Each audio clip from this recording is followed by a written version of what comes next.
So we're about to jump into another mouth-watering Magnus encounter, but just before we do, you may have heard a lot of talk this week about how watches can be used to distract people at the chessboard or possibly even used to cheat. Well, there's been a brand new development hitting today, 15th of October in Qatar. This is a guy called Bernard, and this is Bernard's watch. Bernard, what do you want?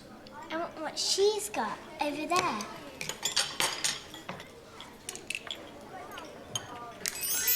Bernard could change it for what she wanted.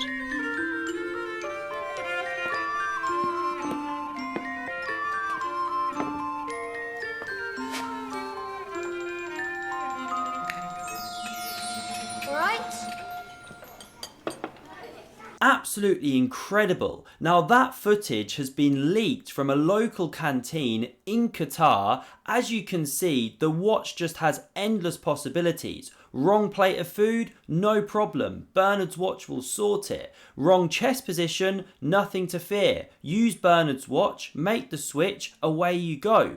Now, rumour has it there are multiple watches like this. It's not just Bernard's watch. So FIDE need to get on top of this and fast. But do share this video with others, because if you're interested in one of these timepieces, let me know in the comments and we can do some follow-up. Now on with this game here. Magnus Carlsen was playing with white. His opponent, a young Indian prodigy, 15 years old, teen sensation. His name is Bharath Subramaniyam. Now, has Magnus lost his mojo? Because going into this round, he's just lost a game against the 2500 in round 2. He drew against the 2500 in round 4, and this is highly unusual for Magnus Carlsen. Can he get the win he needs today? Well, he kicks off with e4. No messing about in the opening today. He plays an Italian game. We now get knight f6, pawn d3, and now a weird move from black. You know, nothing standard like bishop c5, but pawn h6. A very beginner looking move for a grandmaster to be playing. You know, it spends some time.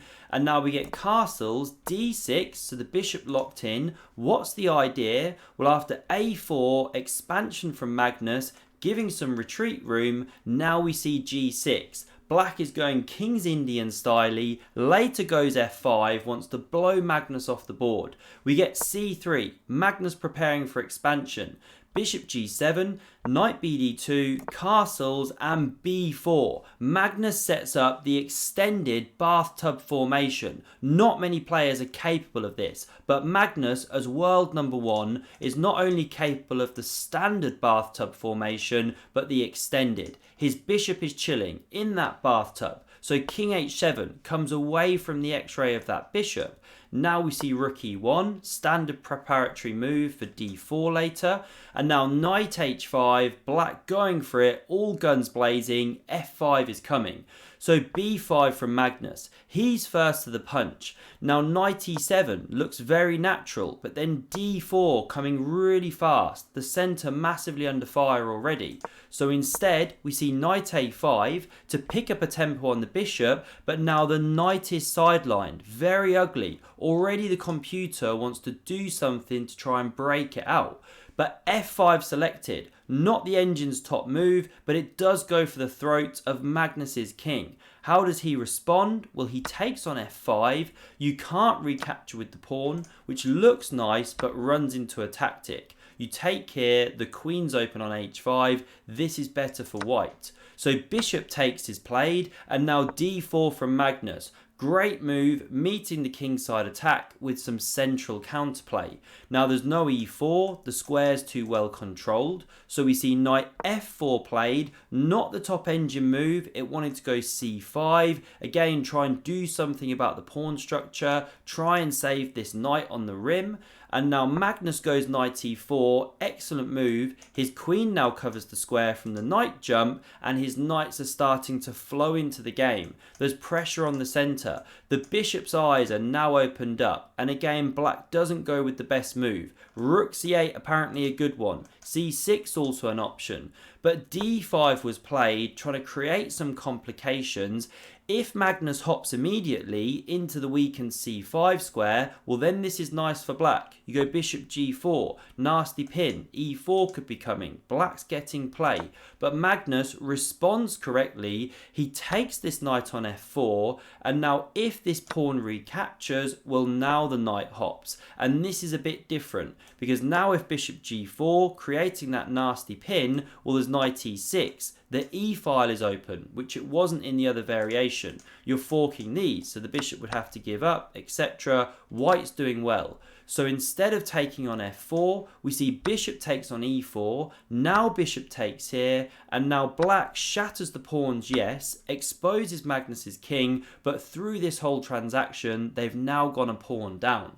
So the knight jumps into c4, does get out of the box, but Magnus can chop at any moment at his leisure. Now he first drops back this bishop, h5 played, threatening h4, gaining space, kicking the bishop, so Magnus pushes his own pawn, nicely protected by the bishop. If g5 you take, whose king are you really exposing? So a6 now played, better late than never, trying to break those pawns apart, activate this rook in the corner, but now bishop takes on c4 by Magnus. The pawn recaptures and queen e2, incisive move, targeting the weak pawn on c4, threatening invasion. Look at this bishop, black under pressure, and now look at the time situation as well, very down, still 18 moves to make till time control. Queen d7 apparently best, but takes on b5 played. Magnus recaptures, and after queen d5 hitting 2 pawns, so a nice idea from black,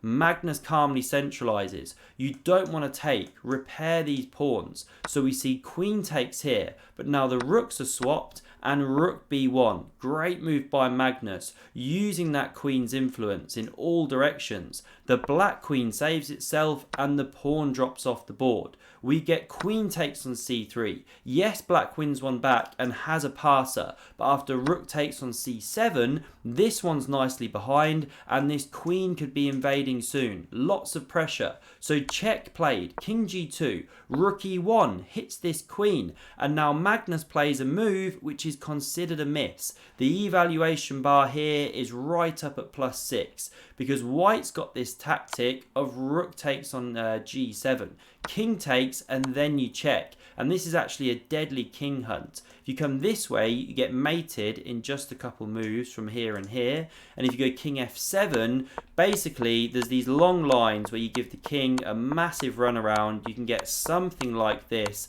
where you end up mating the black king, or the rook has to kind of give itself up if the bishop lands there and you get a 1 queen endgame. Some long lines, but that was technically best according to the engines.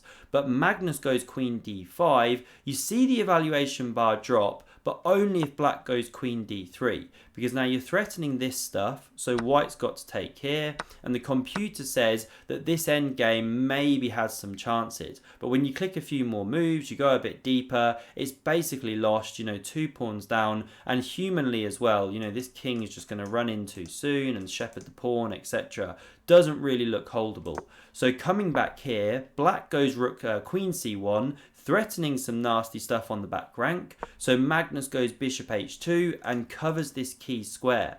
Now rook e2 played instead, because the invasion was all sealed off.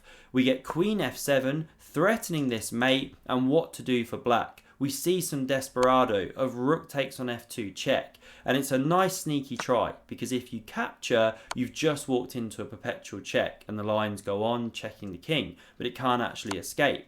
So Magnus just steps up the board, and now nothing else to do but run back, cover the checkmate, but now Magnus liquidates, the rook drops, and you don't even need to be the endgame goat to win this one, a bishop up and 2 pawns, right, once you round up this one. So Magnus does get the job done. Have a look at this. This is a guy called Bernard, and this is Bernard's watch.